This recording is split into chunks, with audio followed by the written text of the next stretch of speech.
এই যেগুলো দেখাচ্ছি এগুলো হচ্ছে মায়ের চুল আর কানের দুল। সামনে তো দুর্গা পুজো, তাহলে এই জগদ্ধাত্রী ঠাকুর বানাচ্ছ কেন? চন্দননগরের জন্য চন্দননগর থেকে একটা অর্ডার এসেছে বুঝছো। এবং এই পুজোর সাথে শুধু কামালপুর নয়, আশেপাশের আরও 20-25টা গ্রামের সাথে যুক্ত রয়েছে। তো শুধু কামালপুরের একার পুজো নয়, আর এছাড়াও তুমি জানো এই পুজোটা নিয়ে সারা বাংলার মানুষের একটা আবেগ রয়েছে। মোটামুটি তাও কবে শেষ হবে? মহলার আগে শেষ করে দেবো। মজার আগে? এই বৃষ্টি চললেও শেষ হবে? বৃষ্টি চললেও শেষ হয়ে যাবে।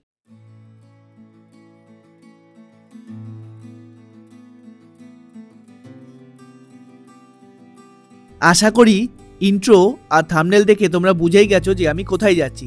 তাও একবার বলে দিই, আমি যাচ্ছি রানাঘাট কামালপুর অভিযান সংঘে। সেই অভিযান সংঘ যারা গত 2024 সালে বিশ্বের সবচেয়ে বড় দুর্গা প্রতিষ্ঠার পরিকল্পনা গ্রহণ করেছিল, কিন্তু বিভিন্ন কারণবশত তা বাস্তবায়িত হয়নি। কিন্তু এবারে 2025 সালে তারা বিভিন্ন বাধা বিপত্তি কাটিয়ে মানুষকে নতুন রূপে আবার কিছু নতুন চমক দেখানোর জন্য প্রস্তুতি শুরু করেছে। আর সেই সব নিয়েই আজকে আমার ভিডিও।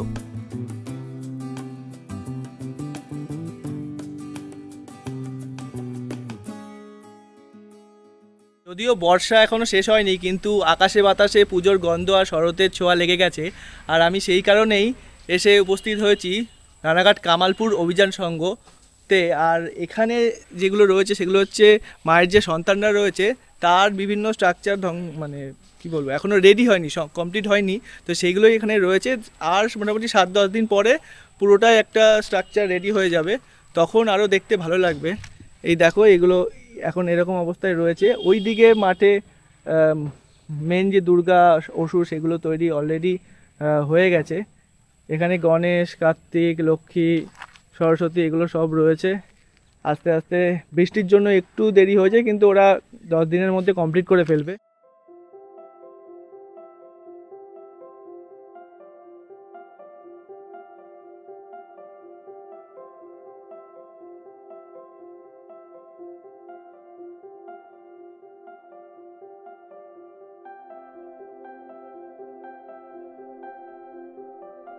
এই যেগুলো দেখাচ্ছি এগুলো হচ্ছে মায়ের চুল আর কানের দুল। দেখো এই জিনিসগুলোরই কত বড় সাইজ আর কি। তাহলে মানে মা বা মায়ের যে ছেলেমেয়েরা আছে তারা কতটা বড় হবে সেটা আন্দাজ করাই যেতে পারে।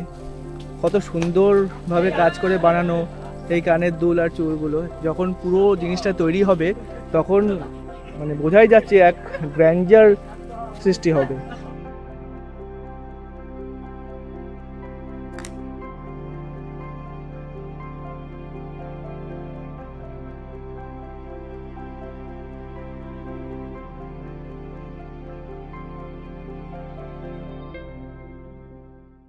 সামনে তো দুর্গা পুজো, তাহলে এই জগদ্ধাত্রী ঠাকুর বানাচ্ছ কেন? চন্দননগরের জন্য চন্দননগর থেকে একটা অর্ডার এসেছে বুঝছো। চন্দননগর থেকে? হ্যাঁ, তার জন্য এই মুখটা বানানো হচ্ছে। ওই যে বডি পার্ট, ওইটা বডি পার্ট ওইখানে বানানো হচ্ছে। তাহলে এইটা নিয়ে যাবে কিভাবে চন্দননগর? চন্দননগর এই তো মাটির কাজ হয়েছে, এটা ছাঁচ হচ্ছে। হ্যাঁ, এরপরে পিস বার করা হবে, ফাইবার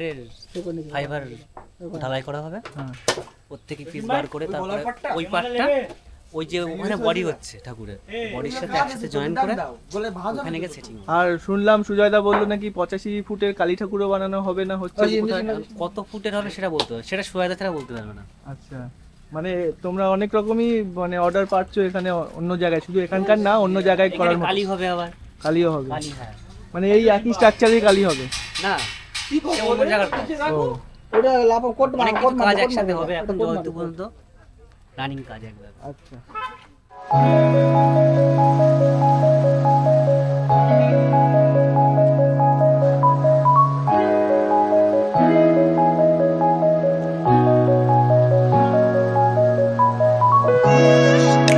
কাজ করছো মোট? আমরা এখন মিস্ত্রি দুজন আছি। দুজন?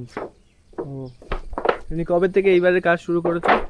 শুরু করছি জ্যৈষ্ঠ মাস থেকে। জ্যৈষ্ঠ মাস থেকে? হ্যাঁ, বাংলা জ্যৈষ্ঠ।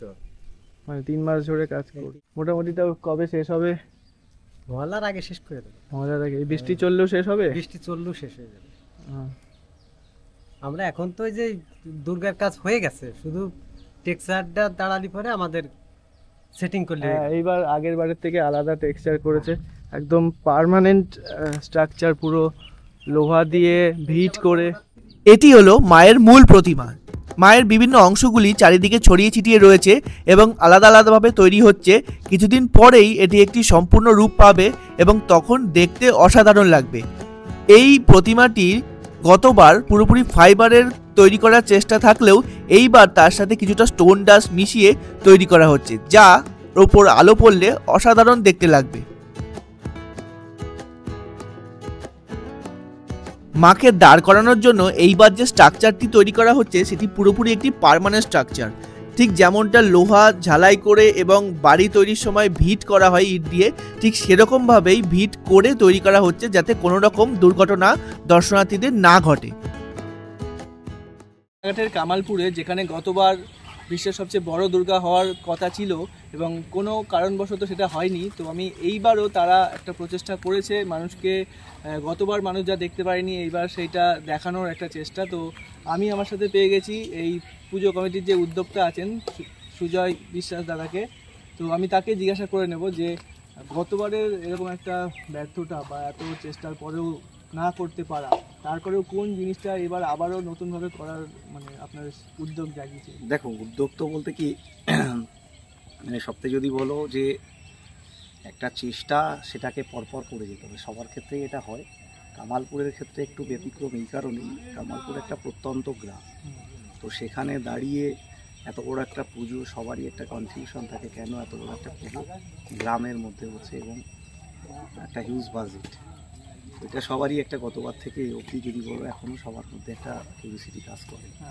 তো কারণ এটাই যে একটা বড় পুজো কামালপুরে হচ্ছে এই বছর, আর করাটার মূল উদ্দেশ্য যেটা হচ্ছে, দেখো শহর এমনি পরিচিতি পায়, তো কামালপুর একটা প্রত্যন্ত গ্রাম, তো সেটাকে পরিস্থিতিতে এনে যাতে আমাদের এখানে একটা বিকল্প কর্মসংস্থানের জায়গা হয়, যেটাকে বলে বড় দুর্গা আর্ট ভিলেজ বলে একটা সংস্থা আমরা তৈরি করেছি। গতবার পুজো না করেও তারপরে আমরা 4খানা বড় বড় কাজ করেছি।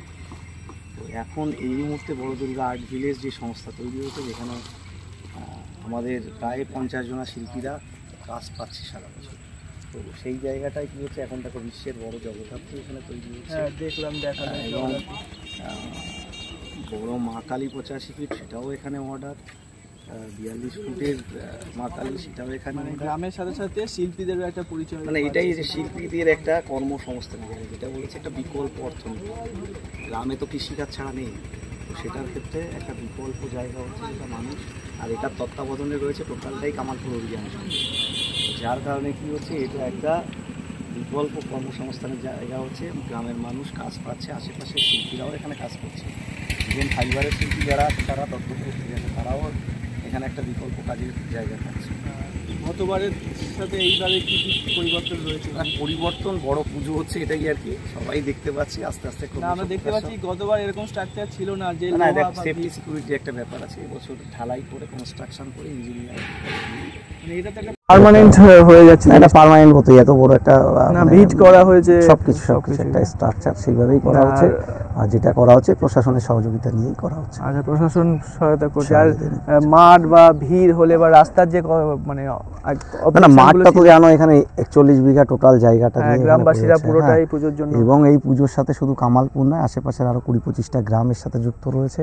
তো শুধু কামালপুরের একার পুজো নয়, আর এছাড়াও তুমি জানো এই পুজোটা নিয়ে সারা বাংলার মানুষের একটা আবেগ রয়েছে। সারা বাংলার উদ্দেশ্যেই কামালপুর এই পুজোটাকে মানে বলেছে তাদের নিজেদেরই পুজো, সেইভাবেই সবাই আসবে এখানে, এসে সুষ্ঠুভাবে পুজো দেখবে, সেটাই। আর মোটামুটি কমপ্লিট হয়ে যাবে কত দিনের মধ্যে? কমপ্লিট হয়ে যাবে এর মাঝখানেই, মহালয়ের আগেই হয়তো কমপ্লিট হয়ে যাবে। আর সাধারণ দর্শনার্থীরা কবে থেকে দেখতে পারবে? দর্শনার্থীরা তো কাজ চলছে আর দেখছে, এটাই আর কি। দেখ না, মানে পুজোর সময় মহালয়ের পর থেকে আসতে পারবে, সেই ডেটটা এখনো ফিক্স না, ফিক্সড হয়। এইবার প্রতিমা মানে কিসের হচ্ছে? না, প্রতিমা বলতে কি, এবছর গতবার হলে ফাইবার হতো, এই বছর ফাইবারের সাথে একটু স্টোন ডাস্ট আর স্টোনের একটা কাজ থাকছে, যেটা লাইট পড়লে একটা সুন্দর। মুহূর্তে আমাদের পুরো টোটাল কাজটাই রেডি, এখনো বাইরে যে অর্ডারি কাজগুলো আছে সেগুলোই চলছে। আর তুমি যদি এই কামালপুর অভিযান সংঘের, যেহেতু রানাঘাটের কামালপুর অভিযান সংঘ বলা হচ্ছে, তো আরেকবার, যদিও আগের বার মানুষ দেখেছে, এটা রানাঘাট থেকেই মেন সিটি আমাদের। রানাঘাট থেকে ম্যাজিক অটোই পূর্ব দিকে স্টেশন থেকে নেমে এসে ম্যাজিক অটো, টোটো সবই পাওয়া যায়, বড় দুর্গা বললে সবাই। আমাদের সাথে কথা বলার জন্য এবং মূল্যবান সময় দেওয়ার জন্য আপনাকে অনেক ধন্যবাদ। এবার তোমাদের বলি কামালপুর অভিযান সঙ্গে কিভাবে আসবে। ট্রেনে আসলে রানাঘাট স্টেশনে নেমে পূর্বপাড়ে এসে ম্যাজিক, অটো, টোটোই কামালপুর অভিযান সংঘ বললেই তোমাদেরকে নামিয়ে দেবে। আর যদি তোমরা বাইক বা 4 হুইলার নিয়ে আসো তাহলে রানাঘাট নোকারি মোড় থেকে আইসমালির রাস্তা ধরে আইসমালির আগে 3-4 কিলোমিটার আগে বাঁদিকে ঢুকলেই তোমরা পৌঁছে যাবে কামালপুর অভিযান সঙ্গে। কোথায় কি পুজো হচ্ছে সেই সংক্রান্ত বিভিন্ন আপডেট পেতেও ও এই ধরনের ভিডিও আরও দেখার জন্য আমার চ্যানেলটি অবশ্যই সাবস্ক্রাইব করে দিও এবং এই ভিডিওটি যদি ভালো লেগে থাকে তাহলে লাইক, শেয়ার এবং কমেন্ট করে দিও।